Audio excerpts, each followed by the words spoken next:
Hello everyone, how are you doing today? It is a beautiful sunny spring-like day here in the middle of Michigan, and we are so glad for that.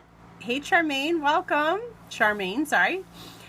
So glad you're here. This is Katie M. Reed from katiemreed.com. Hi husband, how are you doing? I am loving this weather. It's making me very happy. I know your happiness shouldn't depend on the weather. Hey Ashrita, but I am rejoicing that it is nice. So I'm going to flip around here.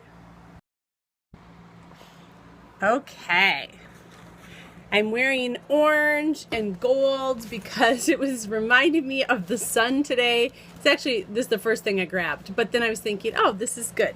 This is reminding me of the wonderful spring that is coming. I hope you guys are doing great today.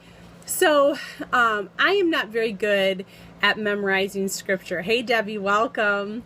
I'm often not good at memorizing scripture, but I opened up our Bible. We had a Bible I had in the bathroom to this verse, and I haven't turned the page yet because it's really kind of haunting me. And let me read it to you. It's from Proverbs 28. Proverbs 25:28. Hey Jen, welcome. Sounds like you had a great conference, my friend.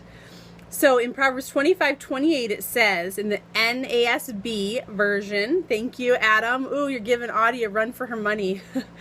Like a city that is broken into and without walls is a man who has no control over his spirit. Ha, Jen and Adam, thank you. Anyway, so like a city that is broken into and without walls is a man who has no control over his spirit. And I know many of you know, as hashtag tightly wound woman, I struggle with control.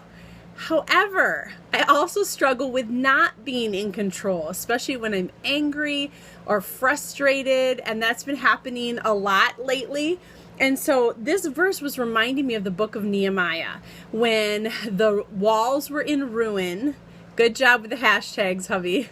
When the walls were in ruin and they were susceptible to attack because these walls have been broken down. And it says here that that's how we are if we have no control over our spirit. It's like we're giving the enemy a door in to attack. We are prey. And so, yes, we need to rebuild the wall. And I heard a message from Chris Kane at She Speaks in 2014, and I'm pretty sure that it was her that said this. But she talked about, if you start at one point and you walk forward for thousands of miles, you'll get to the next point. But if you start here and you deter just a little bit in, what would that be, longitude or latitude, you will not end up anywhere near where you are going. Does that make sense? So, if you are on that straight and narrow, you're going to get eventually to the point you're supposed to arrive at. But if you deviate even 1 degree, you can end up in a totally different country, right? And that just really stuck with me of, we have choices that can make us or break us. And if we just deter just a little bit, there is grace, absolutely. This is not meant to make you feel guilty, but it's causing us to rise up, to wake up and realize, the choice I make today can have a huge impact on the future in negative and positive ways. And so I want to encourage us to choose wisely today. Now, if we chose badly already today, there's forgiveness, there is grace, we can get back on the right track. But I don't want to be like this man who has no control over his spirit, who can be broken into and without walls, because it doesn't just affect me if I make these bad choices, right? It affects those in my charge, those in my care, the territory he's given me. And so I want to encourage you today to really think about your choices. And God, would you help me? And we could not do this on our own. We could easily just be discouraged and be like, well, I'm going to mess it up, so I'm not even going to try. But I want to have a strong wall. I don't want to leave my husband and my family, yes, to have holes in our walls. We want to stand in the gap. And like in Nehemiah, each family, each person had a part of the wall that was theirs to repair. They didn't have to repair the whole wall, but they had to be faithful to rebuild their part. And there was people coming, and so they carried their weapon and they had their hammer, and so they were faithful. And it says, absolutely, hubby, it talks about fight for your wives and your children. Don't just step back and let a burglar come in, that kind of thing. Oh, Jen, I love Nehemiah. Don't you just love Nehemiah? I want to write a Bible study about Nehemiah someday, but I've already gone through a really good one, so maybe it doesn't need to be written. But I just love that. If I want to be faithful with my post, because it's not someone else's responsibility. I don't want to get all political, but I've been reading How to Raise Grateful Kids in an Entitled World by Kristen Welch. Oh, I got to try that again. Raising Grateful Kids in an Entitled World by Kristen Welch. You really should read it. But wow, she talks about, we're raising people that are narcissistic and, in our selfie society, and they have entitlement issues. And guess what? So do their parents, right? Because it started with us. And if we just keep giving things to them, they'll never feel like they have to earn anything. Thank you, hubby. And one of the candidates that's running, that's kind of his mentality, right? Of like, let's just give you this because you deserve it. But you know what? We all deserve hell, and it is by God's grace He has given us salvation.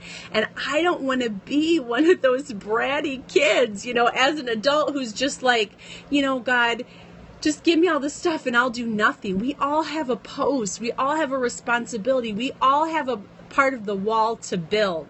And our building might look different. Someone's building might be exclusively almost through prayer. Another might be being through a leader of a Fortune 500 company. Another could be leading a nonprofit or traveling the world. #JenHand, right? But we all have a part to play, and we all have choices to make. And if we neglect our post, if we have no control over our spirit, we're going to be broken into and without walls. I know, Jen. Jen is on her way to Israel right now. Aren't you #jealous, but #excited for Jen? We're so happy for you. Give us some updates, or I don't know, can you Periscope there? That would be so exciting to see. But anyway, let's not have spirits that we have no control over, because that's a lie.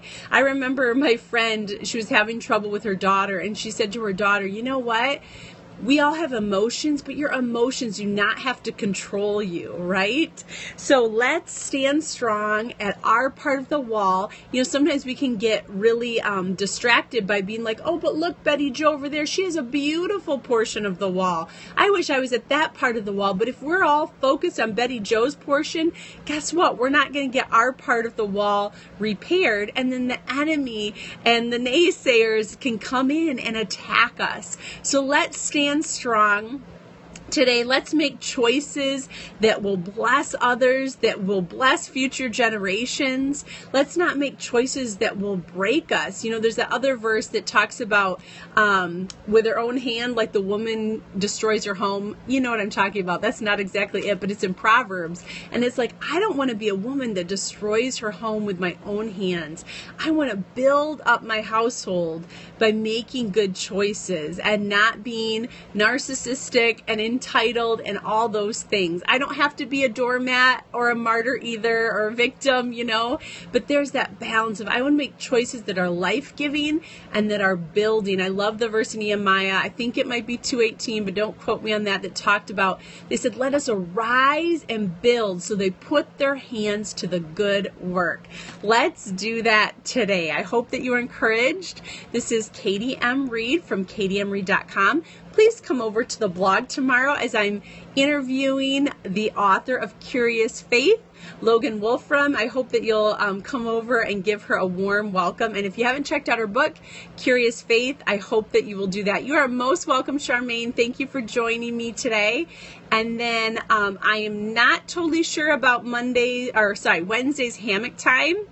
Thank you, Jen. I will be in a different location. And so I'm going to see if my friend will Periscope with me that evening. So I'm not sure, but it probably be later than 9 o'clock Eastern time. And then I will be back on Friday at 1:30. That is true. I'll be back at Friday 1:30 with some very special friends of mine that I hope you will join us for the Friday edition of We Write. Take care, and I hope you have a great day.